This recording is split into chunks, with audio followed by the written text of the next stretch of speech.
Good morning. You cannot abort trauma, but here is what you can do instead. We exist among many hurting souls in our society due to the sinful nature of men because of their violence and deceitfulness. You desire to escape the pain and trauma that you've been through from evil cast upon you. King David knew this experience because it brought torment to his soul. David said, "My heart is sore pained within me. Oh, that I had wings like a dove, for then would I fly away and be at rest.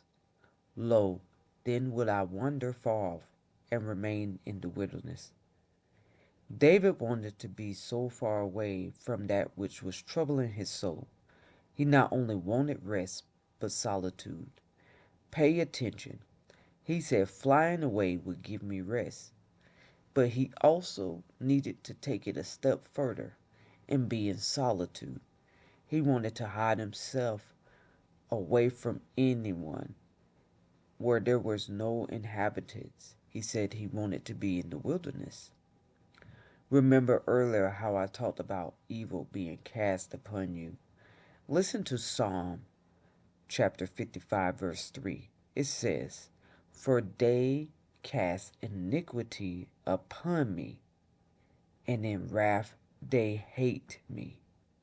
Do you see in this verse how it is talking about evil being cast upon you? For they cast iniquity upon me. The way that people cast iniquity or sin upon you is through the acts of violence and deceitfulness, committing evil acts upon you.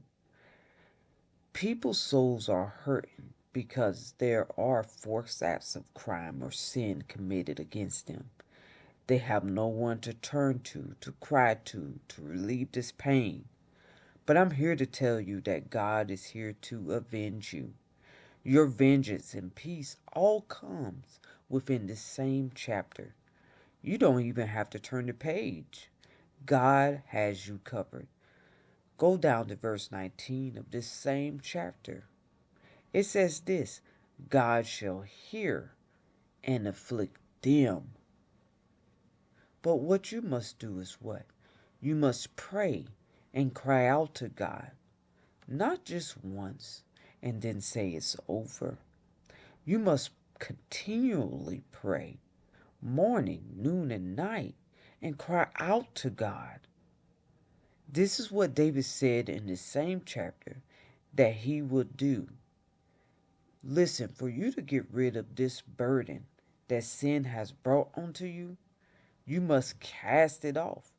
In order to cast off a burden, what does it require?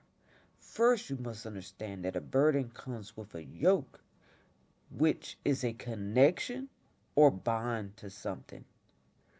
God will remove the burden from your shoulders and the yoke from your neck.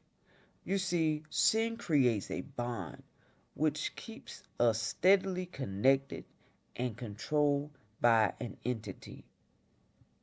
A yoke can represent service, and on the opposite end represent bondage. So if we look at it from what Jesus said, "For my yoke is easy and my burden is light. Take my yoke upon you and learn of me, for I am meek and lowly in heart, and ye shall find rest unto your souls." Jesus is here to remove the bondage and connection of sin and the heavy weight that it has placed upon you. Jesus said, "Take his yoke," which is a service to him. And he said, "Learn of me." And when you do this, you will find rest for your souls. Pray all day and cry out to God to break the bond that sin has placed on you through the acts of evil cast upon you. God will break it and you will find rest for your souls in him. Amen.